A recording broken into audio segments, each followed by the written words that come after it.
Hi, I'm Carl Azus for CNN10. After substantial investigative journalism, I can now confirm definitively that Fridays are awesome. It is great to be wrapping up the week with you. We have a report out of the United Kingdom to kick things off today. We told you on Wednesday how an agreement on Brexit, a plan for how Britain would leave the European Union, failed.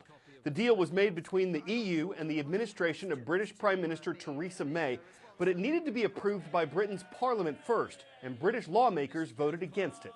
After that happened, the leader of Britain's Labour Party, which opposes the Conservative Party that's in power, called for a no-confidence vote in Prime Minister May's government. That could have led to major changes in Britain's leadership. In US politics, when the president dies, resigns, or is impeached, finding their replacement is straightforward. The vice president steps up, and after them, the Speaker of the House. But in British politics, the rules are a lot more complicated. A Prime Minister can resign, but in the UK, if Parliament or their own MPs are unhappy with their leadership, they can also be forced out. During World War II, even Winston Churchill survived 2 so-called votes of no confidence from Parliament over his management of the war. And almost 50 years later, Margaret Thatcher was ousted from office by disgruntled MPs in her own party, and she chose to resign. In the UK, a PM's own political party chooses their successor, and each has a different way of doing that.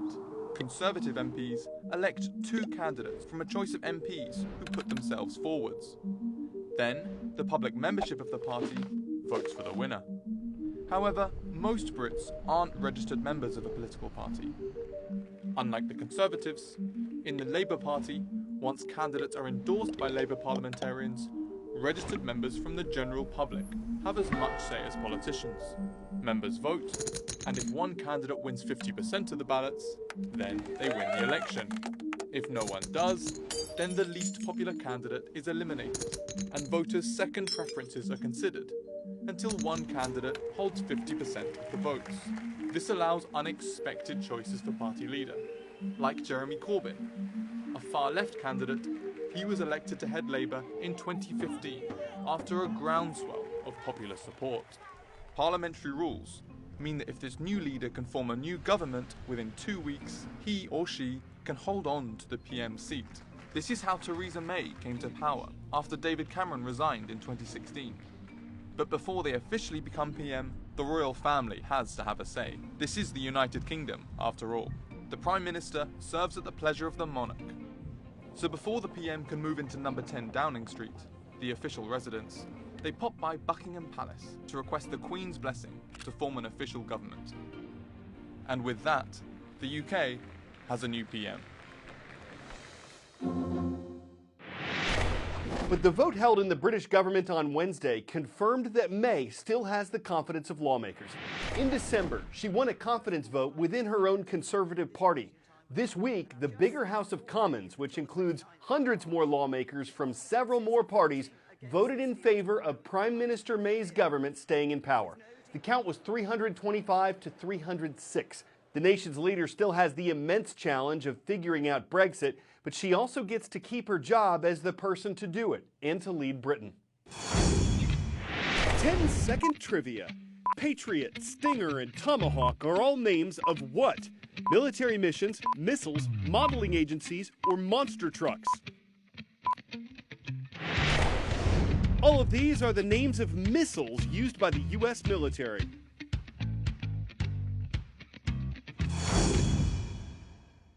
A review of U.S. weapons that was discussed Thursday was focused on missile defense, protecting America against missile threats from other countries.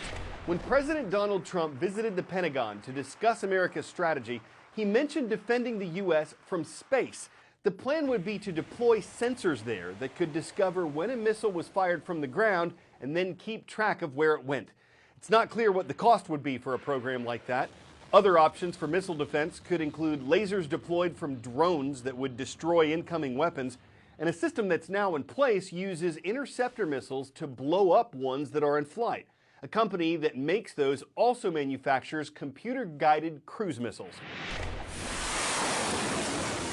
The Tomahawk is considered the world's most advanced cruise missile.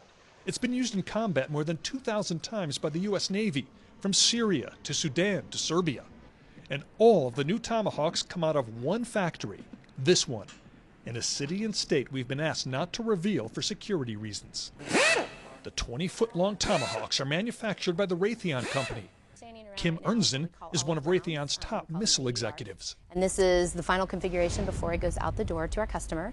In this facility is where we do the integration of the rocket motors and the warheads, what we call the energetics elements of the missiles. Other components and subassemblies come from our other factories located here, and then we do the final assembly here, test it, fuel it, and get it ready to go out the door. How soon will these be going out the door? In the next couple of days. In this factory, 14 Tomahawks are about to be shipped out. Workers here are performing what they call a roll test to make sure there is nothing loose inside the missile and that everything is connected properly. Raytheon's contract with the Navy is for 196 missiles for this year. Tomahawk can fly 1,000+ miles, so it can get launched from a ship or a submarine. It can go up and loiter, as we call it, where it can fly around in a figure 8. So in other words, once it's sent off, if you want to change where it's going, Absolutely. It loiters, it just goes in a circle and you figure out where. It can be redirected and rerouted to a specific target. The Tomahawk has been around since the 1980s, but this is the newest version of the missile, manufactured since 2004. It can be used for up to 30 years, and Tomahawks that haven't been used come back after 15 years for recertification and upgrades. So this is the rocket motor that launches it out of the vertical launch system. So it is what propels it out. So when you see the footage of a missile coming out of a ship, it is the plume that gets it out of that vertical launch. And as you move more up toward the front is the navigation, communication system, and then ultimately up here at the very end is the warhead, and it is a 1,000-pound warhead. With their GPS guidance, the Tomahawks can strike within mere feet of a target. They are launched from ships or submarines. If it comes from a submarine, it will then swim through the water. The rocket motor will take it up out of the water, and then we'll eventually get it up into the airplane mode, which is where it will fly and perform its mission from there. So it swims and it flies. Swims and it flies. The price tag per missile, about $1.1 million. Each Tomahawk weighs about 3,500 pounds. So when 60 of them were fired towards Syria, that was about 210,000 pounds of firepower. People who work here tell us this isn't just a job. It is an honor to be able to work for the men and women in uniform and to be able to supply them with a competitive advantage when they're put in harm's way. And that's what we do. We make sure that they have an unfair advantage out in theater. So that's what you say, that this gives the U.S. military an unfair advantage. Absolutely. And we want to keep it that way. Gary Tuckman, CNN.